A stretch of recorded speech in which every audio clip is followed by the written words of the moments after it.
Eu vou tentar pincelar rapidamente aqui a pregação que o Gé fez aqui sobre Ezequiel, não foi, Gé?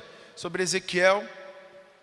Ezequiel, que é filho de Buzi, que era um sacerdote, que por volta dos 26 anos foi levado ao exílio, a servir como um escravo. Ele serviu por alguns anos ali como escravo, né? Como eu disse, ele é filho de um sacerdote, e ele aprendeu desde cedo, vendo seu pai servir no templo, possivelmente sabia tudo que era relacionado ao templo, aos sacrifícios, às ofertas e etc, né? Isso aqui, como eu disse, eu estou resumindo tudo aquilo que o Jefferson falou aqui no dia que ele pregou, tá? É só para refrescar a nossa memória em relação ao que ele disse sobre Ezequiel no dia que ele pregou, tá bom? Bom, aos 30 anos, era quando geralmente a pessoa que tinha um chamado, ele iniciava o seu ministério, o seu exercício, né, no ministério de uma pessoa que era chamada ao sacerdócio, né? Então havia todo um preparo desde a sua infância, estudos diários, costumes, rituais a serem sabidos e treinados excessivamente. Como eu disse, ele via o seu pai fazendo, não é isso, Gé? E aí, vendo seu pai fazendo, possivelmente aquilo tudo já estava muito fixo na sua mente. E mais do que isso também, possivelmente, pelo pouco que a gente estudou aqui, né, e entendeu, era algo que ele desejava muito no seu coração. Então, possivelmente, além de ver o seu pai trabalhando, fazendo os sacrifícios, ele desejava muito aquilo, ao ponto de talvez, né, na minha imaginação, ele ficar treinando aqueles passo a passo, referente ao sacrifício, àquele tempo em que o sacerdote tinha que se retirar para poder oferecer as suas ofertas em favor do povo e etc. Você está entendendo? Diz amém. Porém, queridos, exatamente naquele período em que, como eu disse, foi dos 26 ao 30, ali se preparando para exercer esse sacerdócio, porque ele entendia de que era o seu chamado, ele entendia de que era o seu chamado, tá? Porém, exatamente naquele período, foi exatamente a época em que o templo fora destruído pelo rei. Então veja de que aquele menino, ele treinou a sua vida toda, durante muitos anos. Talvez nas suas brincadeiras não fosse como a nossa, de bolinha de gude, peão, né? Os jovens aqui talvez não saibam o que é isso, mas jogar peão, né, ô pastor? Peão, bolinha de gude, pipa e tal, não. Talvez a brincadeira dele, como eu disse um outro dia aqui na igreja, eu não tinha esse hábito de jogar peão, bolinha. Eu peguei um violão, irmãos, e ia para dentro do quarto e eu ficava batendo nas cordas. Até uma hora Deus falou assim, eu não aguento mais, eu vou ter que ensinar uma nota para esse menino. Porque, irmãos, dava 2 horas da manhã, 3 horas da manhã, e eu estava batendo nas cordas do violão. Batendo. Aí minha mãe ia lá e batia na porta e falava, filho, Deus te abençoe, viu, filho? Glória a Deus pela sua vida, mas para pelo amor de Deus e vamos dormir um pouco, porque eu não aguento mais. Eu, não, mãe, que eu peguei um negócio aqui, irmãos, só era isso. Até o dia que Deus foi abrindo minha mente, e eu olhava os meninos que tocavam na igreja, e eu olhava uma posição que ele fazia na mão e eu replicava em casa. Olhava outra posição e replicava em casa. Daqui a pouco, irmãos, eu estava... não muito diferente de hoje, né? Porque eu não aprendi muita coisa, mas cada instrumento que os irmãos verem eu tocando aqui, para a glória de Deus, irmãos, eu digo isso com muito temor no meu coração, porque durante uns 5 anos da minha vida, eu usei isso que Deus me deu para ofertar no mundo lá fora, para ganhar dinheiro. E hoje, quando eu vou em algum encontro de adorador, onde os adoradores perguntam assim, mas o que o senhor acha de tocar no mundo? Eu falo, não vá. Mas o senhor conta no seu testemunho de que o senhor não se perdeu. Pois é, eu não me perdi. Mas os anos que eu fiquei na noite, eu vi muitos se perderem. Eu vi gente chegando assim, e já rolava uma banca de aposta entre os amigos, os que tocavam. Dizia assim, esse aí falou que é da igreja tal. Quantos meses você acha que ele vai estar começando a beber, a usar droga, a se prostituir? 6 meses. Ixi, esse aí 3 meses já está passado. Pois é, irmãos, essa banca de apostas geralmente dava certo. Para a glória de Deus, comigo não. Graças a Deus não me prostituí, não usei droga, não comecei a beber. Irmãos, não era hábito meu já, e por que eu iria mudar? Mas eu vi muitas pessoas se perderem. Mas para eu não me perder da mensagem, deixa eu voltar. E aquele menino, talvez como eu, a brincadeira dele não era uma brincadeira comum, como eu disse, jogar bolinha, peão. Talvez ele ficava na sua casa com alguns bonecos e alguns utensílios que eram referentes àquele momento de sacrifício do sacerdote. E ele falava, olha, isso aqui é assim, isso é aqui. Ele pegasse talvez um lençol e falava, não, essa aqui é a minha túnica, é a minha veste sacerdotal. E eu vou treinando aqui, treinando. E como eu disse, naquele período em que ele mais desejou, porque estava chegando a sua hora de exercer o seu sacerdócio, porque era isso que ele desejava. Vamos repetir isso, era isso que ele desejava. Mas aí chegou a sua idade, estava chegando os seus 30 anos, e como eu disse, ele estava servindo como escravo. E justamente no período em que estava chegando a sua época de exercer talvez o seu sacerdócio que ele tanto desejava, o templo estava destruído. Que templo? Justamente aonde ele iria oferecer os sacrifícios, onde ele iria exercer o seu sacerdócio. E a pergunta que eu lhe faço é, e aí? Era o fim de tudo? Talvez isso tenha passado na mente dele. Talvez por algum momento ele tenha olhado para o seu sonho desde pequeno e vendo de que onde ele iria exercer aquilo que ele treinou a vida toda por 30 anos, talvez, um pouco menos, mas que ele aplicou tanto o seu coração naquilo, ele não iria fazer. Porque o lugar de fazer tudo estava destruído. O templo foi destruído por aquele rei daquela época. Além de tudo isso que estava acontecendo ministerialmente na vida de Ezequiel, durante o período de exílio e escravidão, acontece algo muito terrível na vida dele. Em Ezequiel 24, do 15, 16 e 17, acontece algo terrível com ele. Ele perde um dos alicerces da sua casa. Ele perde a sua esposa. Então, aquele menino que sonhou tanto em exercer o seu sacerdócio, também se depara com uma outra situação muito difícil, que foi a perca da sua esposa, da mulher que ele ama. Olha que interessante.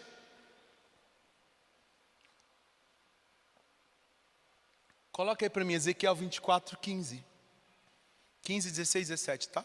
E veio a minha palavra do Senhor dizendo, filho do homem, grave bem essa frase, filho do homem, eis que de um golpe tirarei de ti o desejo dos teus olhos, mas não lamentarás, nem chorarás, nem te correrão as lágrimas. Geme em silêncio. Não faças luto por mortos. Ata o teu turbante e põe nos seus pés os seus sapatos. E não cubra os teus lábios. E não comas o pão dos homens. Geme em silêncio. Essa foi a ordem de Deus para Ezequiel. Ele disse assim, eu vou tirar a sua esposa de você, a querida dos seus olhos. E você vai fazer o seguinte, você não vai fazer nada. Havia alguns ritos, alguns rituais naquela época, relacionados ao luto. E ao luto profundo por alguém que muito era querido. E isso incluía tudo aquilo que o texto está dizendo. Choro, gemido, vestimentas. As pessoas jogavam cinzas sobre a sua cabeça. Era para que realmente as pessoas entendessem de que aquele momento era um momento de luto. No Brasil, e talvez em outros países, tenha-se o hábito de se vestir preto no dia de luto. Então as pessoas vão até um velório, geralmente as pessoas se vestem de preto, em respeito, a família e vão. Nessa época era muito comum esses tipos de atitudes. Gritaria, choro, gemido, cinza sobre a sua cabeça. Mas Deus ele dá um relatório para Ezequiel sobre o que ele iria fazer e de como ele iria e deveria se comportar. Mas quando eu li o texto, estava escrito assim: geme em silêncio. Aquilo apertou meu coração. Sabe por quê? Porque mais uma vez Deus estava provando a Ezequiel ali. Porque, irmãos, um sonho de 30 anos de ser um sacerdote parecia estar indo por água abaixo. E agora, em Ezequiel 24, ele perde a sua esposa e ele não tem direito ao luto dela, de jogar cinza sobre a sua cabeça, de gritar pelas ruas, de gemer. E Deus fala assim: eu vou tirar aquilo que você tem de mais precioso aos seus olhos e você vai ficar em silêncio. Geme em silêncio. Como eu disse, era muito comum para as pessoas gritarem, chorarem. Era um hábito. Mas Deus disse não. Isso me fez lembrar de 1 Samuel capítulo 1, de 7 a 15. 1 Samuel 7. Vai me acompanhando, viu, irmãos? Não perde nada. O Senhor vai falar com você em nome de Jesus. E assim fazia ele de ano em ano. Sempre que Ana subia à casa do Senhor, a outra irritava, por isso chorava e não comia. Então Eucana, seu marido, lhe disse: Ana, por que choras? E por que não comes? E por que está mal o teu coração? Não te sou eu melhor do que 10 filhos? Então Ana se levantou depois que comeram e beberam em Siló. E Eli, sacerdote, estava sentado numa cadeira junto a um pilar do templo do Senhor. Ela, pois, com amargura de alma, orou ao Senhor e chorou abundantemente. E fez um voto dizendo: Senhor dos exércitos, se benignamente atentares para a aflição da sua serva, e de mim te lembrares, e da tua serva não te esqueceres, mas a tua serva deres um filho homem, ao Senhor o darei todos os dias da sua vida, e sobre a sua cabeça não passará navalha. E sucedeu que, perseverando ela em orar perante o Senhor, perseverando ela em orar perante o Senhor, perseverando ela em orar perante o Senhor, perseverando ela em orar perante o Senhor, ele observou a sua boca. Porquanto Ana no seu coração falava, mas só se moviam os seus lábios. Porém não se ouvia a sua voz, pelo que Eli a teve por embriagada. E disse-lhe Eli: até quando estarás tu embriagada? Aparta de ti o teu vinho. Até aqui. Que associação eu faço isso à vida de Ezequiel? Ezequiel, naquele momento, como eu disse, teve o seu momento de luto tirado pelo Senhor. Teve a sua esposa tirada pelo Senhor. Teve o seu momento em que ele treinou tanto para a sua vida sacerdotal e o templo estava destruído. Abrir a boca para o povo talvez não lhe trouxesse resultados. E é isso que eu penso. Mas os seus gemidos, assim como o de Ana, eram direcionados à pessoa certa. Diga assim: os meus gemidos devem ser direcionados à pessoa certa. Você se lembra em 2 Reis capítulo 4, versículo 8 ao 37, sobre o filho da sunamita? Quando ela deita o seu filho morto sobre a cama do profeta, da casa que ela havia construído para ele, do cômodo que ela havia construído. E ela pega, fala para o seu marido: prepara uma carroça para mim, porque eu vou atrás do homem lá de Deus. E ela foi, e no caminho, quando o homem de Deus a vê, fala para o seu servo: vai lá, Jazi, encontra ela, pergunta como é que estão as coisas. E desde o momento em que ela deixou o filho na cama do profeta, ela não quis papo com ninguém, porque ela entendia no seu coração de que o papo dela com as pessoas não resolveria o seu problema, que quem poderia resolver o seu problema estava muito além daquelas pessoas. Quem é que pode resolver o seu problema? É o Senhor, é o seu vizinho, é o Senhor, ou é a pessoa que mora do seu lado, é o Senhor, ou é a pessoa que está no seu trabalho. Quem é que pode resolver os seus problemas? Então conta para Ele. Acredite, a oração de Ana mais ouvida não foi aquela que ela orava todos os anos, gritando, chorando, como diz o texto aqui, se lamentando. Não, a maior oração e a mais ouvida de Ana foi aquela em que o sacerdote achou que ela estava bêbada, porque só mexia os seus lábios. E eu volto ao texto de Ezequiel, quando Deus disse assim: eu sei que você está em luto, eu sei que o seu coração está triste, mas escute uma coisa, gema em silêncio, porque em silêncio eu ouço a sua oração. Como eu disse, a mulher, o filho da sunamita ali deitado, a mulher entendeu de que ela não tinha que ter papo com ninguém. Como eu disse, abrir a boca para o povo não lhe traria resultados. E aí eu te dou 2 conselhos nesse momento. Se você precisa adorar, adore em voz alta. Mas se você precisa gemer, gema em silêncio. Quer adorar? Adore em voz alta. Está precisando gemer? Geme em silêncio. Você adora em voz alta, mas você geme em silêncio. Você adora em voz alta, mas você geme em silêncio. É hora da adoração, é hora de adorar o Senhor, é hora de expressar o seu coração ao Senhor. Faça isso da melhor maneira possível.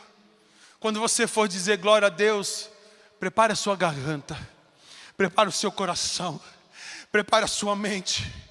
E dê uma de louco mesmo, para que ninguém entenda aquilo que você está passando. Meu Deus, mas está passando tanta dificuldade. E quando a pessoa vê, você está na sua casa com o hino na maior das alturas e dizendo: o Senhor é meu Deus, o Senhor é o meu refúgio. E as canções de adoração tocando na sua casa. E os vizinhos sem entender: ué, mas espera aí, não é aquela mulher, não é aquele homem, não estavam enfrentando dificuldades, não foram eles que perderam isso, aquilo, não lhe foi tirado isso, não lhe foi tirado aquilo. Mas sabe por que as pessoas estão confusas? Porque quando você adora em voz alta, mas quando você precisa gemer, você geme em silêncio, nos pés do Senhor, porque é Ele quem pode resolver os teus problemas. Você pode dizer amém? Ezequiel teria todos os motivos para ser um cara totalmente frustrado.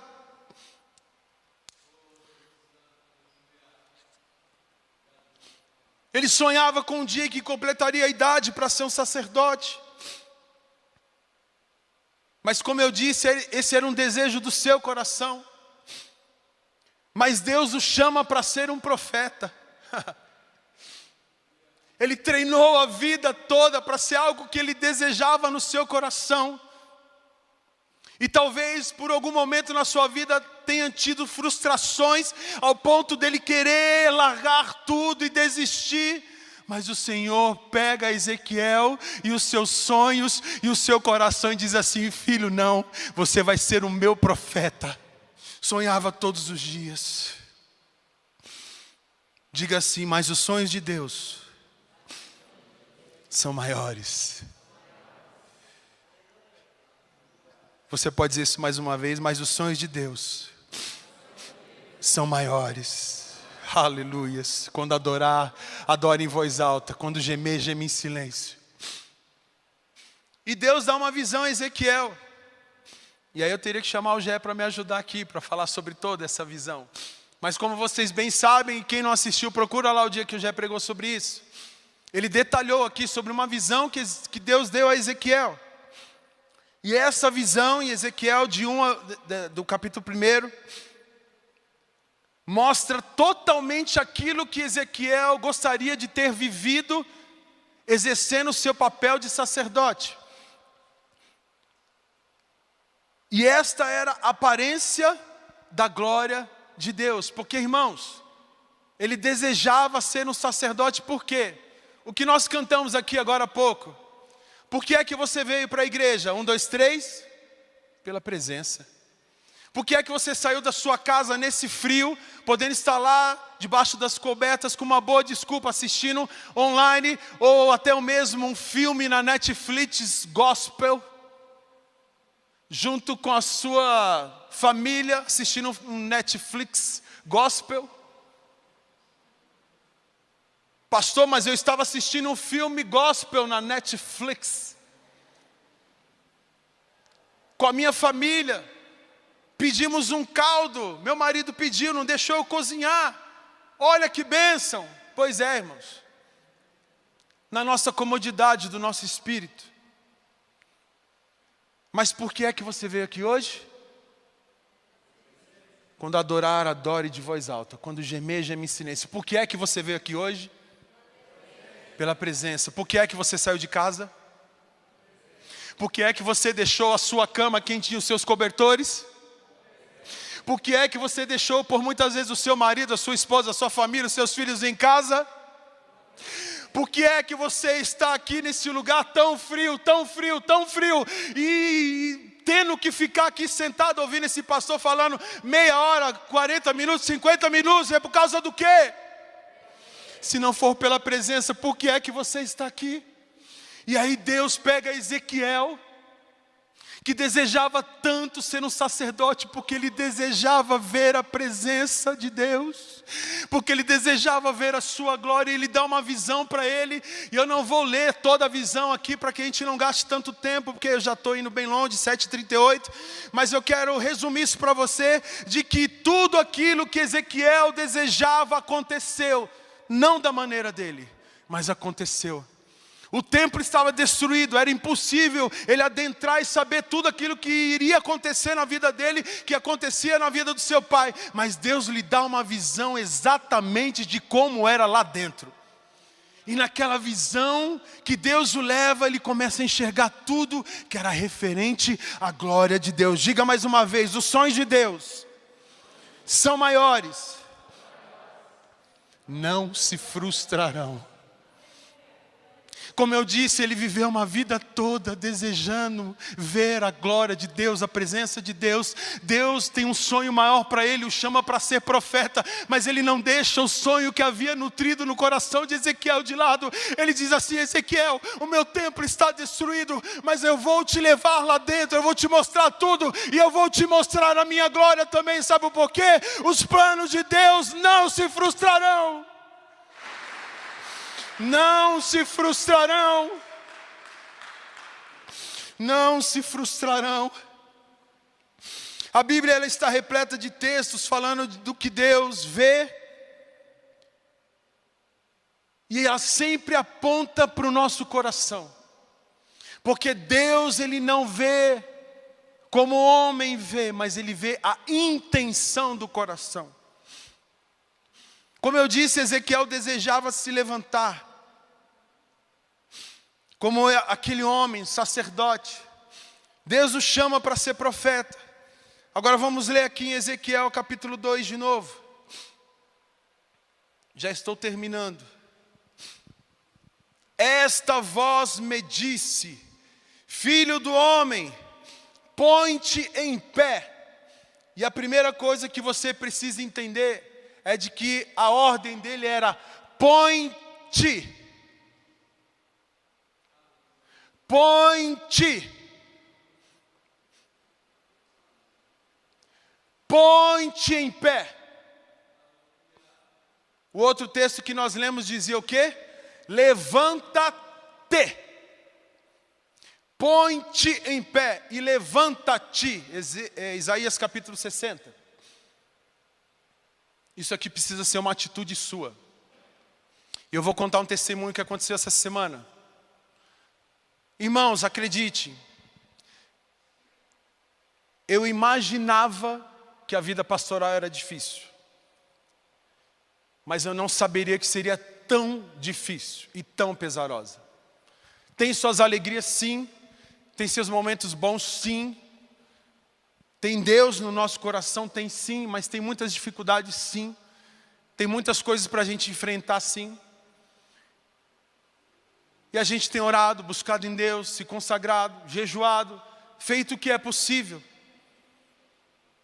Mas tem dias que o peso é tão grande que é como se tivesse duas pessoas sentadas nas suas costas. E as dores, elas são físicas, porque vai além do espiritual. E durante muitos dias eu senti uma dor muito grande no pescoço e nos ombros. Eu falei, meu Deus, será que eu estou dormindo do lado errado? Será que eu estou dormindo errado? Sei lá, a gente procura primeiro alguma coisa aqui, né? Para não dizer assim, poxa, o pastor espiritualiza tudo. Não, irmãos. Primeiro eu procuro se eu não bati em lugar nenhum, para depois falar.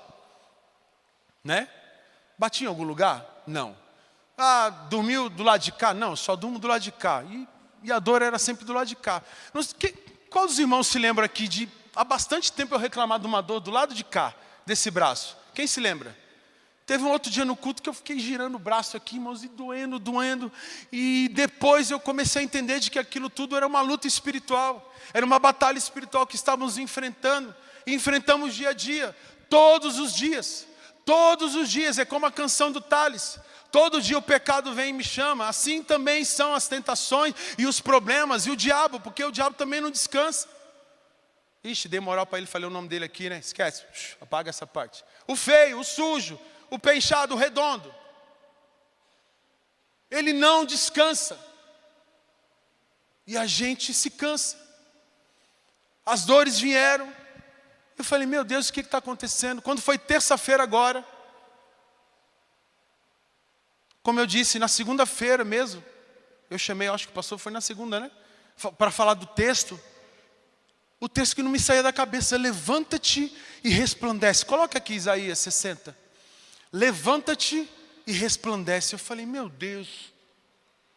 Naquela hora, na terça-feira, veio o estalo na minha cabeça. Eu falei, eu preciso tomar uma atitude. Só ficar reclamando das minhas dores. Ai, mas Senhor, eu já tenho feito tudo. Eu estou orando, eu estou me consagrando. Eu estou não sei o quê. Eu estou. E chegou uma hora que eu falei assim, peraí, eu estou fazendo tudo isso e daí? Eu estou fazendo o quê? Irmãos, eu passei a mão no telefone, eu comecei a ligar para os outros, a orar pela família, pela casa. E olha aqui, irmão, recebe essa oração aqui. Pai, no nome de Jesus, cura essa pessoa agora, em nome de Jesus. Pai, restaura essa família. Senhor, papai, eu fui orando, mandando mensagem para uma, mensagem para outra. Quando eu terminei, eu estava dentro do carro dirigindo, eu soltei a mão daqui, né, uma das mãos, botei a mão sobre a minha cabeça, eu falei, sai daí agora, espírito que está causando dor nos meus ombros, no meu pescoço, sai agora! Eu cheguei em casa, a dor havia passado. Eu estava a 5, 10 minutos de casa. Eu estava sofrendo com essas dores há dias. Mas Deus me trouxe à memória esse texto falando assim, levanta-te. Ou seja, a parada é contigo agora.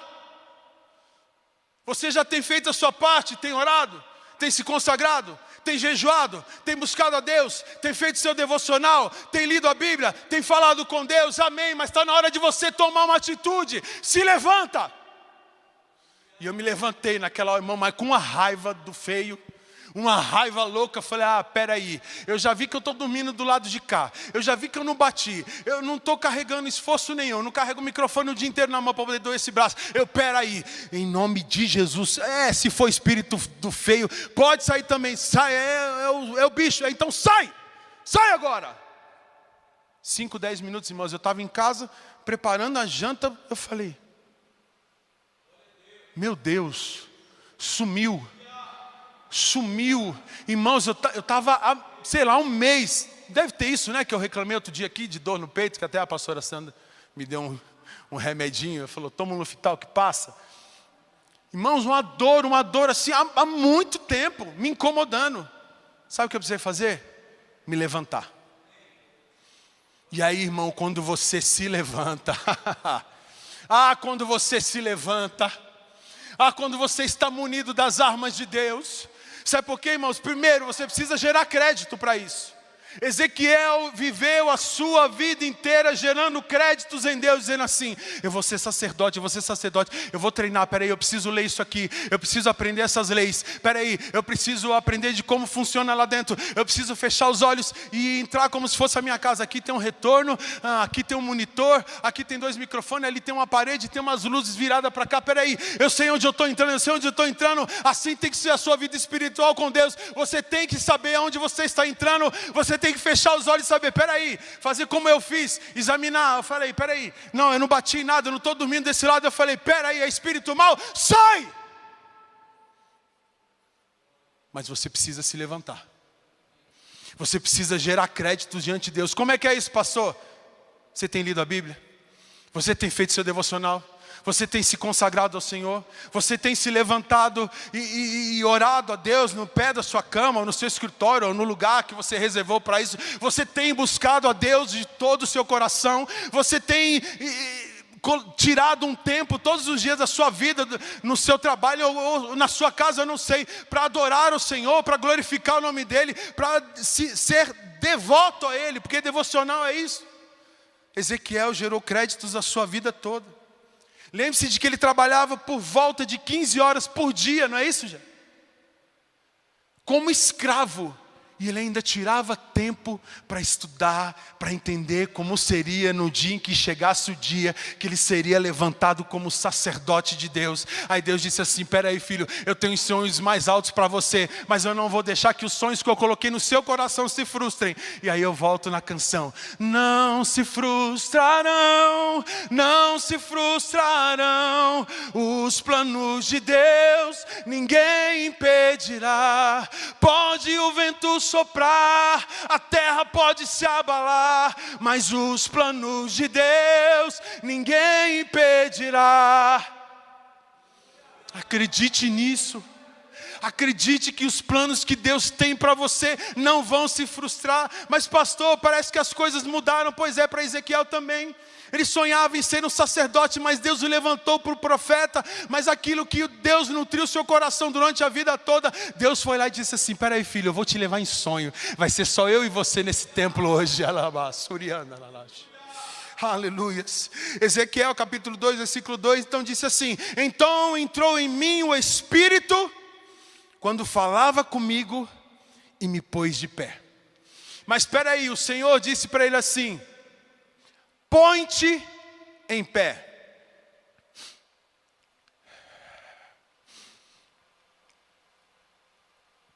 Põe-te em pé. Foi essa a ordem.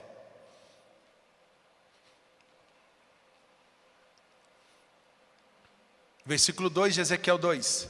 Então entrou em mim Espírito com letra maiúscula. Então entrou em mim, não um Espírito. Então entrou em mim o Espírito, quando falava comigo e me pôs de pé. Agora merece uma explicação. Ele havia recebido uma ordem que ele deveria se colocar de pé. Agora eu vou perguntar para você, machão e machona de Deus aí, fortaleza do Senhor. Podia ter preparado aquele áudio, né? Fala aí, fortaleza do Senhor, pau de dar em demônio. Vocês já viram esses negócios aí? Devia ter preparado esse áudio para colocar aqui. Fala, chuva do céu, não sei o que, manto, varão. Vamos voltar na vida de Ezequiel, 26 anos, até os 30, servindo como escravo, trabalhando 15 horas em média por dia, perdeu a esposa, um sonho nutrido no seu coração e vendo o templo destruído. Vocês acham que esse homem estava com força para se levantar? Sim ou não? Não. Sim ou não? Não. Mas ele recebe uma ordem. Mas eu imagino Ezequiel acabado. Acabado. Aqui ainda não havia acontecido, como eu disse, está em Ezequiel 24, a morte da sua esposa. Mas ele passou uma vida inteira sonhando com algo. E talvez por algum momento tenha passado na sua mente de que tudo aquilo e para tudo aquilo que ele havia investido na sua vida tinha ido por água abaixo. Aquele homem tinha forças para se levantar, sim ou não? Quem é que de vez em quando aí não encontra forças para se levantar? Levanta a mão, eu vou ser o primeiro. Quem é que de vez em quando aí vem uma palavra do céu para o seu coração e mesmo assim você olha para dentro de você e você não encontra forças? Levanta a mão, abaixa. Levanta a mão, você que por muitas vezes ouve tantas palavras de Deus e você se sente enfraquecido, enfraquecida ao ponto de querer desistir. Levanta a sua mão se você já sofreu com isso. Mas os planos de Deus ninguém impedirá. Põe-te em pé. E talvez eu veja ele assim, porque diz o texto de que ele enfiou a sua cara na terra, no pó.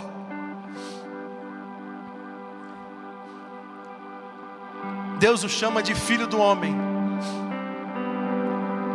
E filho do homem naquela ocasião serviu para mostrar a fragilidade do homem em Ezequiel, porque Ezequiel não era um ser celestial.